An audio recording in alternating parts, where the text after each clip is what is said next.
Assalamualaikum warahmatullahi wabarakatuh. Perkenalkan, nama saya Sini Nur Maulidina, absen 10 dari kelas 1298. Pada kesempatan kali ini, izinkan saya untuk mempresentasikan materi bioteknologi mengenai proses pembuatan vaksin.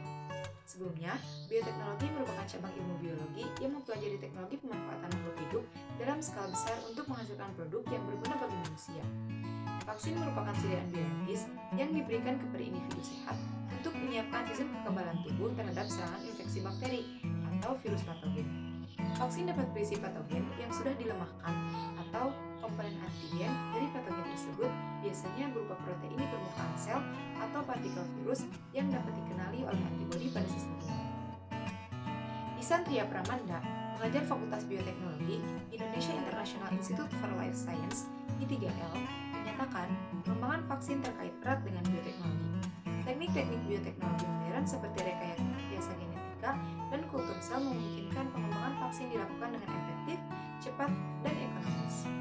Teknologi DNA rekombinan memungkinkan antigen dari suatu patogen untuk diproduksi pada sel inang yang relatif tidak patogenik, sehingga tidak perlu dipanen langsung dari patogen aslinya.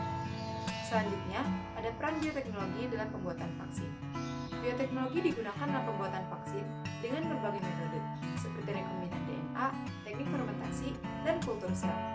Dalam pembuatan vaksin, mikroorganisme atau bagian-bagiannya dimodifikasi untuk memicu respon imun yang melindungi tubuh dari penyakit tertentu. Metode ini memanfaatkan prinsip-prinsip biologi molekuler untuk menciptakan vaksin yang efektif dan aman.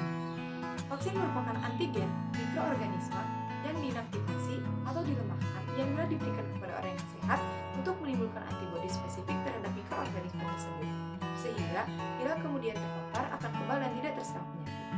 Bahan dasar membuat vaksin tentu memerlukan mikroorganisme yang baik, virus maupun bakteri.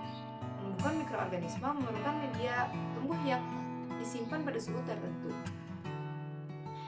Pembuatan vaksin dengan bioteknologi.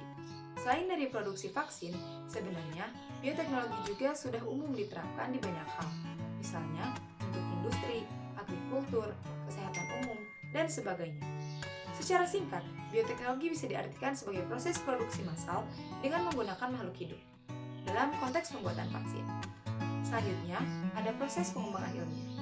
Karena produk vaksin ini nantinya akan digunakan secara luas, maka tidak heran untuk proses pembuatannya harus melalui banyak uji ilmiah dengan melibatkan berbagai macam disiplin ilmu, misalnya teknik sel yang dikulturasi ataupun rekayasa genetik. Tentunya, jangan lupa bahwa semua proses ini juga dimaksudkan oleh para ahli dan ilmuwan, sehingga keluaran vaksin yang dihasilkan memiliki hasil yang dapat dipertanggungjawabkan.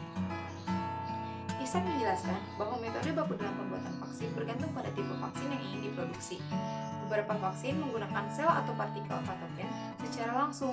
Untuk tipe ini, patogen ditumbuhkan langsung pada medium pertumbuhan spesifik atau pada kultur sel hidup untuk patogen virus, dan kemudian dipanen setelah mencapai jumlah tertentu.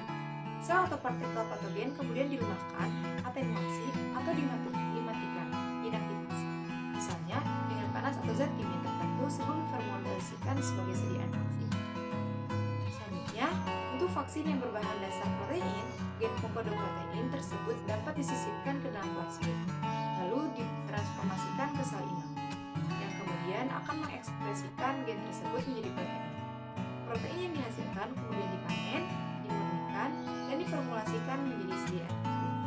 Proses produksi vaksin ini relatif lebih kompleks karena membutuhkan unit operasi tambahan, namun bisa memperoleh titer antigen yang sangat tinggi. Proses produksi vaksin berbahan dasar materi genetik lebih sederhana karena urutan DNA dan RNA dapat didesain sesuai kemauan, lalu diperbanyak dengan mudah dan cepat.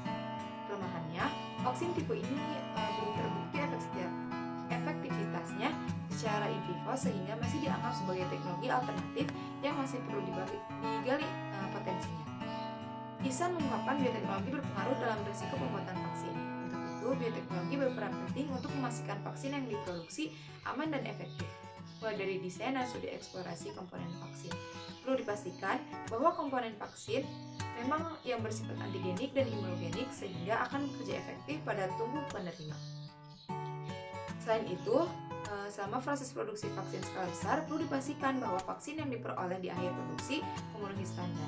Vaksin protein harus bebas dari sisa-sisa medium produksi, komponen sel inang produksi, serta pengotor atau kontaminan yang mungkin masuk dari luar. Mungkin Sekian yang dapat saya sampaikan. Selebihnya, terima kasih. Wassalamualaikum warahmatullahi wabarakatuh.